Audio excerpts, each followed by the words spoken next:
This happened to me 3 times. I'm telling you this story so you don't make the same mistake I made.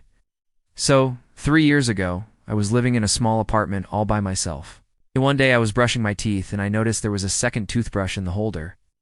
Now, this is weird, but I didn't think much of it. I just assumed that maybe a friend or a family member had left it there accidentally. But then I looked closer and it was clearly not an old toothbrush. It was still wet from being used. I definitely did not put it there. Now I live alone. I have no one in my apartment, at least not when I'm brushing my teeth. So who could it possibly be? I tried to brush it off and just ignore it, but every time I brushed my teeth, I saw that toothbrush staring back at me, wet and ready to be used. It was like some sort of horror movie.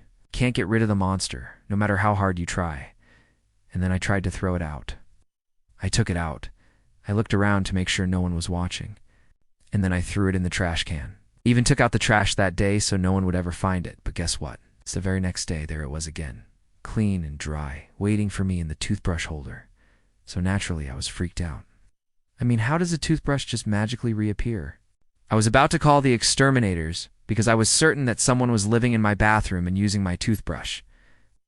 But not actually living there, just visiting every night to brush their teeth and then leaving before I got home. But then I got a call from my dentist.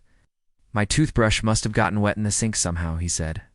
It happens sometimes. Water gets trapped in the bristles and then they just grow mold.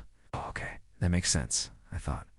But how does a moldy toothbrush grow back in a day? Why was it only taking the tops of my gums? Well, you see, he said, sometimes when the bristles get stuck in the sink, they can trap air, which creates the perfect environment for a tiny ecosystem to form. And if the humidity is high enough, those little guys can grow like crazy. Oh, the things you learn on YouTube? Anyway, I was so relieved to hear that there was some sort of demon spawn in my bathroom that I actually laughed. And the guy on the other end of the line, the dentist, he laughed too. And we both just hung up. Never called the exterminators, and I've never had a problem since.